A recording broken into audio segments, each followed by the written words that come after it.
భూమి పంచడం అనేది తీసినది. భూమి పంచకపోవడమే కాకుండా హైదరాబాద్ చుట్టూ 16 మందికి 1,00,000 ఎకరాల భూమి. శాంతి చర్చలు జరిగినప్పుడు మావోయిస్ట్ పార్టీ ఆ 16 మంది పేర్లు ఇచ్చి 1,00,000 ఎకరాలు వీడకుంది, మీకు ల్యాండ్ సీలింగ్ ఉందా, అర్బన్ సీలింగ్ ఉందా అంటే ఉందని అన్నాడు.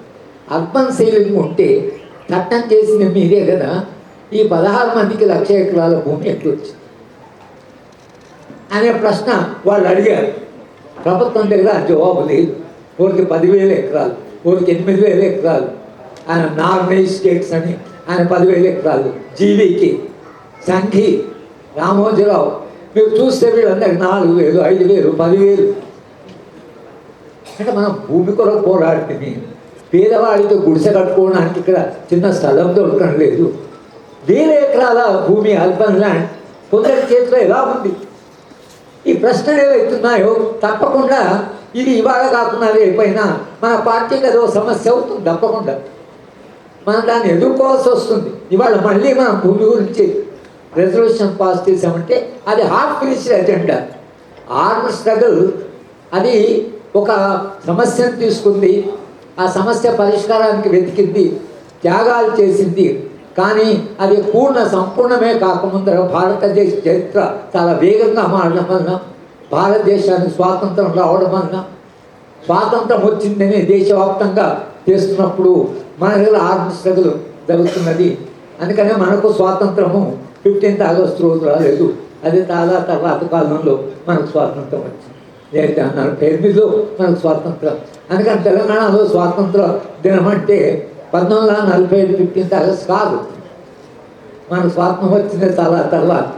కనుక ఇవాళ తెలంగాణ చరిత్ర ఏదైతుందో ఒక విశిష్టమైన తెలంగాణ చరిత్రకి ఒక కొనసాగింపుగా తెలంగాణ ఆర్మ్ స్ట్రగుల్ ఏదైతుందో అది సమాజాన్ని చాలా సమగ్రంగా ప్రభావితం చేసింది అనే విషయంలో ఆ ఉద్యమానికి వారసులుగా ఇవాళ కూడా మీరందరూ కూడా గర్వపడేటువంటి ఒక సంఘటన చరిత్రలో. కనుక ఈ మొత్తము చర్చలో ఇవాళ మనము సమాజం దగ్గరికి ఏం చర్చ తీసుకెళ్ళాలి? నిజానికి సమాజంలో ఆర్థిక మార్పులు రావాల్సినప్పుడు, సమాజంలో ఒక సమానత్వ భావన వచ్చేటువంటి సందర్భంలో ఇంపీరియలిజం ఒక న్యూలిబరల్ మోడల్ ద్వారా అది సమాజంలో ఎంటర్ అయింది. అది చరిత్రను చాలా ప్రభావితం చేస్తున్నది. మనం పెట్టిన లేదా అప్పటి అజెండా ఏదైతుందో అజెండా వెనుకబడిపోయింది. ఈ న్యూ లిబరలిజానికి తర్వాత అంటే క్యాపిటలిజానికి, న్యూ లిబరలిజానికి, సోషలిజానికి తేడా. సోషలిజం సమానత్వ భావన, సమిష్టి జీవనం, ఒక మనిషి ఇంకో మనిషిని ప్రేమించడం, ఒక నూతన మానవుని సృష్టించడం, సమాజం అంతా భద్రతతో చాలా ఆరోగ్యంగా సంతోషంగా బతకాలి అనేది మన స్వప్నం. ఆ స్వప్నం ఎంత దూరం ఉందో తెలియదు కానీ ఆ స్వప్నం ఉంది. సోషలిస్ట్ వ్యవస్థలో ఆ స్వప్నం ఉంది. పెట్టుబడిదారి వ్యవస్థకైనా దానికి వచ్చి కాస్త దూరం చూపే ఉంది. అది సంస్థలను పెట్టుకున్నది, రాజ్యాంగాలు రాసుకున్నది, చట్టబద్ధ పాలన అన్నది, తర్వాత రాజ్యము తన విచ్చలవిడిగా తన బలప్రయోగం ఉపయోగించడానికి వీలేదన్నది, రాజ్యాంగ సంస్థలు పెట్టింది. క్యాపిటలిజానికి కొంత దూరం దృష్టి ఉంది, దానికి తెలుసు మీరు ఇష్టం వచ్చినట్టుగా చేస్తే కాకుండా. అందుకని క్యాపిటలిజం ఆడమ్ స్మిత్ చెప్పింది అంటే మనిషికి స్వప్రయోజనం ఉంటుంది, స్వప్రయోజనంతో పాటు ఇతర మనుషుల పట్ల కన్సర్న్ కూడా ఉంటుంది అన్నాడు. మారల్ సెంటిమెంట్ అన్నాడు. క్యాపిటలిజానికి ఎక్కువ మారల్ సెన్సిటివిటీ ఉంది. న్యూ లిబరలిజం స్పష్టంగా ఏమంటే మనిషి స్వార్థపరుడు, నువ్వు స్వార్థం కొరకే జీవించాలి, స్వార్థంతో జీవించని మనిషి వాడు మనిషే కాదంటున్నా. వాళ్ళ సిద్ధాంతాల్లో డిఫెన్స్ ఆఫ్ సెల్ఫిష్నెస్, స్వార్థం అనేది ఎంత గొప్ప మానవ గుణము అని ఈ సిద్ధాంతాలు రాస్తున్నారు.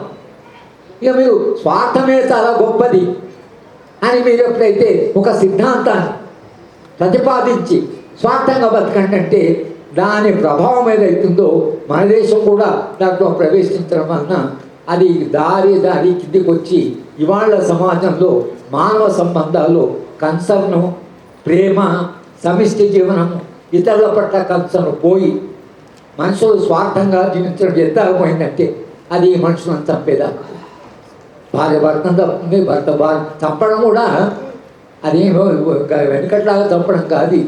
వాడు 17 ముక్కలు కోసాడు, 17 ముక్కలు పోయినా మనిషి చనిపోయినా ప్రెషర్ కుక్కలు పెట్టి వండించాం, వంటబోయేట్టు దాన్ని వండించి దాన్ని బయట కుక్కలకు పెట్టాం.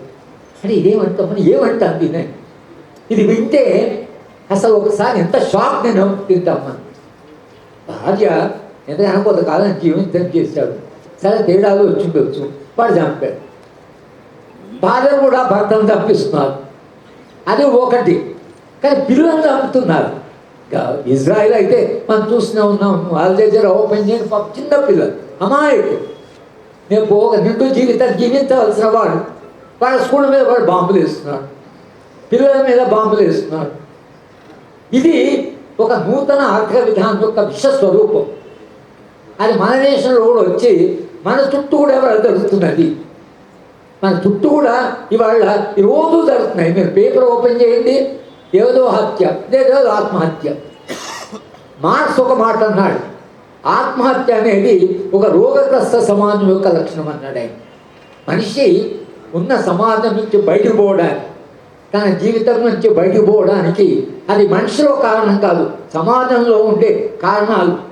సమాజం జబ్బు పడితే మనిషి ఆత్మహత్య చేసుకుంటాడు. ఆత్మహత్య అనేది ఒక సూచన, సమాజంలో సంథింగ్ రాంగ్ అని. ఇది బతికే సమాజం కాదు, మనం బతకవలసిన సమాజం కాదు అని మనిషి ఆత్మహత్య చేసుకుంటున్నాడు. హత్యలు, ఆత్మహత్యలు, ఇది ఇష్టమంతా డబ్బులు చేసుకోవడం. అలాని ఏం చేస్తారు? కోట్ల రూపాయలు వాళ్ళు సంపాదించుకుంటున్నారు. ఇవాళ కింద ఉండేటువంటి 2% దగ్గర సంపద, రాజ్యాంగంలో రాసింది వేరు, ఇక్కడ చేసింది వేరు. ఈ సమాజము ఒక అమానవీయ సమాజంగా మారుతున్నది. కనుక మనం పార్టీగా మనం ఇప్పుడు ఏం చేయాలి? సాయుధ పోరాటం అక్కడ ఉందనుకోండి, సాయుధ పోరాటం మనకు 5 గంటలు ఇచ్చిపోయి ఆ పోరాటం అక్కడ ముగిసింది, అర్థాంతంగానే ముగిసిండొచ్చు. కానీ సమాజాన్ని మానవీకరించేటువంటి బాధ్యత మార్క్సిస్టు ఫిలాసఫీలో నమ్మకం. ఎందుకంటే మార్క్స్ ఒక నూతన మానవుడు కూడా కావాలన్నాడు. రష్యన్ రెవల్యూషన్ మీద వచ్చిన మదర్ నవల, మదర్ అద్భుతమైన నవల, అది ప్రపంచాన్ని ప్రభావితం చేసింది. కానీ మదర్ ఒక మాట అన్నది. మదర్ ఏమంటే, ఈ పిల్లలు చూస్తుంటే ఈ వ్యవస్థను కూలగొడతాదని నమ్మకం నాకు కలుగుతున్నది, కానీ ఇప్పుడు ఒక నూతన మానవుని సృష్టించగలరు అనే నమ్మకం నాకు కలగడం లేదంటే.